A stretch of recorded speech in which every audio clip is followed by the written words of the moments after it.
Ah good, it's on. Hello. My name is Myra Jicken, head of the Midoriya Foundation's scientific branch. Gosh, I still can't believe I can say that, but back to the main topic. This will be my first log as head of this branch, starting my first new experiment. That being Project Reaper. Project Reaper is focused on researching and improving the performance of Grim. For reference, Grim is short for grotesque, revolting, infernal, misshapen, monstrosities. Wonder how long it took for them to come up with that. Although I wonder why DOC put more effort into this acronym and not their own. Whatever.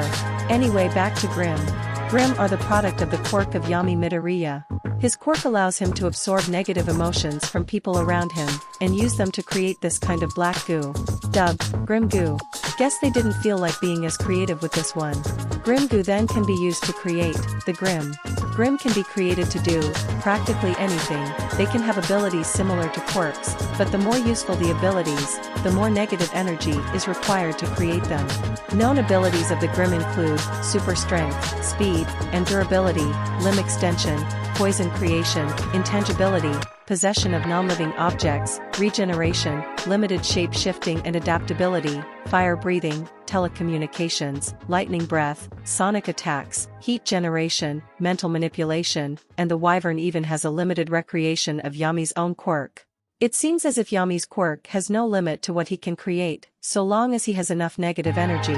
My first question when studying the Grim is, what is negative energy truly composed of? Unfortunately, I can't simply take a sample of its skin or anything, as whenever a Grim is killed or a piece of them is cut off, it turns into this kind of black smoke, before disappearing completely. So I have to study a live Grim. Well, not live per se, because Grim, while they do mimic living things, aren't alive themselves. They have no will of their own, and can be affected by quirks that don't affect living things. Back to the main topic. Under careful analysis, it seems that Grim are rather unstable creatures structurally. While they look perfectly solid, they appear to actually be wanting to turn into a gas and are being forced into this solid state by some kind of internal power.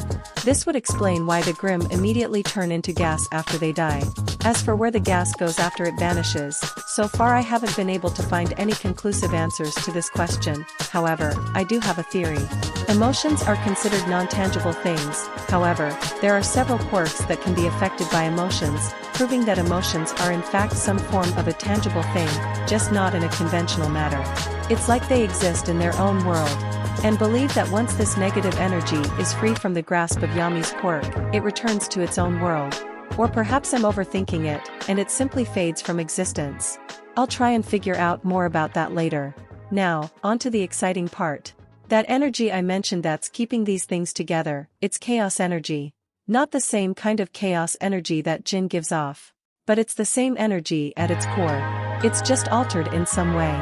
My speculation is that chaos energy when placed in a human body, can be altered by that person's genetics, resulting in the system of quirks we have now. But once again, that's only a theory. But enough theories, time for testing. Now how am I going to test these, you ask? Well, that's simple. I'm gonna stab them with stuff and see what happens. Seriously thought that is what I'm going to do. I'm going to stab each current variant of Grim with one of three things. The first will be an empty fractal, and the next will be a full fractal. And the last will be a chaos emerald. I will be documenting how each Grim reacts to each. Let's see how it goes. XXXXXXXXXXXXXXXXXX. Okay, I was planning to make a log documenting the test results for each Grim, however the results among pretty much all the Grim were the same, except for some notable exceptions. First things first, the results for the empty fractal were the same amongst all Grim. After injection, the Grim would soon begin to die. And not because it was stabbed. All areas that were stabbed were non-lethal areas, so stabbing them there shouldn't have killed them. At least that's what I thought. As it turns out, the empty fractals were able to suck out the chaos energy that was lying within the Grim. This is a massive discovery, and the implications are enormous. Would you get similar results if you stabbed other quirk creations? Or even a person? Of course, I'm not gonna stab someone and see what happens, but I'll have to find another way of testing this. But back to my current experiment, the chaos energy gained from the Grim was a far smaller amount compared to what we get from Jin. It took several Grim to fill up a single fractal, but once we did, instead of glowing vibrantly in a rainbow-like fashion, the crystal instead turned black, and when the Grim eventually died, they didn't turn into smoke like they normally do. I suspect that the fractal absorbed not just the chaos energy, but the negative energy attached to it. For now, I'll refer to these as black fractals. I have no idea what would happen if one were to try and use a black fractal like they would a normal one, but given they probably have negative emotions sealed into them, I'll have to find a safe way to test that. But for now, I'm putting away all 7 black fractals in deep storage. It's best these aren't touched anytime soon. Anyway, onto the full fractals. Mostly the same thing happened whenever I inserted a full fractal into a Grim. They exploded. At first I wasn't fully sure why this happened. I thought either A, the 2 different types of chaos energy might conflict with each other, or B, the Grimm's bodies couldn't handle the added amount of chaos energy, and thus exploded. Turns out, it was B. Grimm's bodies were made to hold a very specific amount of chaos energy. When you flood their bodies with even a little bit more, well, you get the point. This unfortunately also caused the fractals to explode as well. Which was unfortunate, both because we lost a fractal, and because I almost died. FYI, we will not be going through the Chaos Emerald tests, as if those were to explode, it would likely kill everyone at the Midoriya Foundation, and probably most of the city. So as you can see, most of the results were the same, across all Grim. Except for the Hound. When I inserted the full fractal into the Hound, it reacted much different than the other Grim. It just kinda melted. It melted into a black and white puddle. Neither the fractal nor the brain that was inside the Hound was found. This is interesting, but I'll be honest, I had no idea why that happened. I scanned the goo afterward, and interestingly enough I found both more chaos energy that Hound initially possessed, and brain waves. Meaning it was still, well, not alive but online, I guess? It didn't end up like the other Grim is my point. I think that this the Hound's way of adapting to the excess chaos energy that was flooding its systems. It's possible it even used the chaos energy to help further its transformation. Although, this seems to have rendered the Hound immobile, as it won't move even when ordered to. I'll research this further at a later time. For now, the former Hound will be placed in a container and put into storage. And that brings us to the conclusion of this experiment. While I did get interesting results, it seems that for the time being, chaos energy cannot be used to improve the performance of Grim. At least not right now. I'll be sure to check this again later, once I learn more about chaos energy. XXXXXXXXXXXXXXX.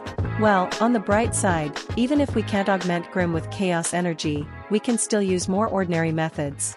And by that, I mean mechanical augmentation. Although even that is rather difficult. Many Grim either won't benefit from it or just can't handle having any augmentations made. For various reasons. But for now, let's focus on what I can do. Instead of what I can't. After all, I need to show Mr. Midoriya some results. First of all, for the Beowulfs, I'm designing some new armor for them. These will help reinforce their unarmored parts, especially their necks, as well as increase the effectiveness of their claws. It's a simple upgrade, but an effective one. Next we have the Ursa.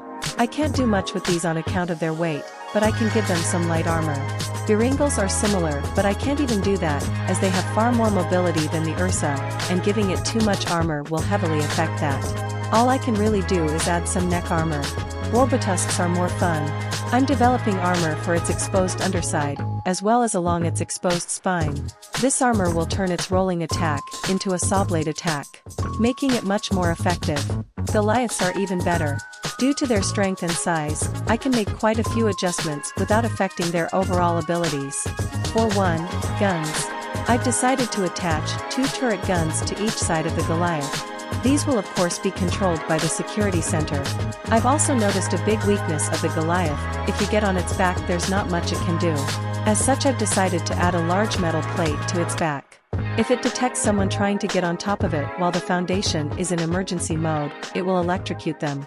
The amount of electricity doled out won't affect the Goliath much, but the same probably can't be said for whoever is attacking. Griffins are also a pain because they have to fly, so again can't augment them too much. Some lightweight armor and that's it. The Nuklavi, oh, I got that on the first try. The Nuklavi is once again something I can't do much with. Some light armor to the horse's neck and a third metal claw on its hand things. And lastly the Wyvern.